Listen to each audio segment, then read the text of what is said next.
अगर ये नेता लोग चाहे तो भारत को दुनिया का नंबर 1 देश बना सकते हैं, उसे सिंगापुर और अमेरिका जैसी टॉप टायर कंट्री में शामिल करवा सकता है, पर नहीं, उनको तो बस भारत देश लूटना ही। जैसे अंग्रेज भारत देश को लूट कर चले गए और अंत में उसको पॉलिटिशियन को ये सिखा कर गए कि भारत देश को कैसे लूटते रहना है। हाल ही में गुजरे नीट पेपर की मैं बात करूं तो 4 बच्चों ने सुसाइड कर लिया नीट पेपर लीक की वजह से। क्या गुजरी होगी उसके परिवार पर, जितना दुख उस फैमिली को हो रहा है उतना दुख मुझे भी हो रहा है उन बच्चों को लेकर। नीट 2024 में पेपर लीक हुआ था, उसका डीजी कौन था और बीजेपी ने आज उसे कौन सी पोस्ट पर रखा है, आप देख लीजिए, सर्च कर लीजिए। आजकल ना नेताओं में ट्रेंड बन गया, पहले तो कांग्रेस या फिर आम आदमी पार्टी या फिर कोई भी पार्टी विपक्ष ज्वाइन करो, फिर पार्लियामेंट में बीजेपी के खिलाफ बोलो और फिर बीजेपी ज्वाइन करो, जिससे उसके सारे के सारे स्कैंडल जो भी कांड हो सारे के सारे सुलझे। वॉशिंग मशीन तो बीजेपी सरकार है। गुजरात में हार्दिक पटेल, अल्पेश ठाकुर और अभी जो नए नवेले दूल्हे जो आए हैं बीजेपी में, राघव चड्ढा, उसकी मैं बात कर लूं तो उसने भी ऐसा ही किया, भरोसा देता, जो इंस्टाग्राम पर लोगों का प्राइम मिनिस्टर बने फिरता था, जेनजी लोगों का।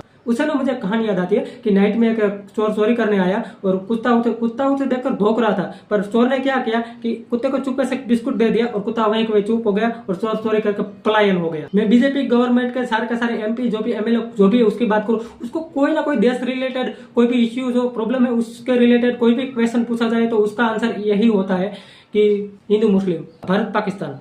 अभी जो मिडिल ईस्ट में जो टेंशन चल रहा है उसके चलते भारत में पेट्रोल डीजल और गैस के जो बढ़ोतरी है वो सिर्फ एक दिखावा है। अकड़ बकड़ बेबे 80-90 पूरे 100 में लगा था, सिलेंडर उछल के भागा। आप भारत का inflation rank, poverty rank, happiness index rank, pollution rank, corruption rate अभी क्या चल रहा है, 2014 में क्या था और अभी 2026 में क्या, आप सर्च कर लेना गूगल पे। ऐसा नहीं बोल रहा हूँ कि बीजेपी के सारे काम गलत है, कांड वाले ये स्कैंडल वाले ये, पर आप देखें तो जैसे कि आप देखें तो आयुष्मान भारत कार्ड, उसका जो इंडिया में नीतीश गडकरी के अंडर में जो हाईवेज बन रहे हैं वो, और जो इंडिया को डिजिटलाइजेशन किया है वो बहुत ही अच्छा एक नोटिसेबल अचीवमेंट है बीजेपी गवर्नमेंट की, पर उसमें भी कहीं ना कहीं खामी है। जो रोड रास्ते बन रहे हैं उसका गारंटी कौन लेगा कि ये कितने साल तक चलेंगे, उसमें कौन कौन सा मटेरियल यूज किया है, उसमें कौन कौन सा टेंडर पास हुए हैं। अपना भारत देश में ऐसा होता है कि टेंडर पास होता है तो किसी ना एमएलए को पैसा मिलता है तो पहले और सब लोग ना आपस में पैसे बांट लेते हैं, फिर रोड बनेगा बाद में।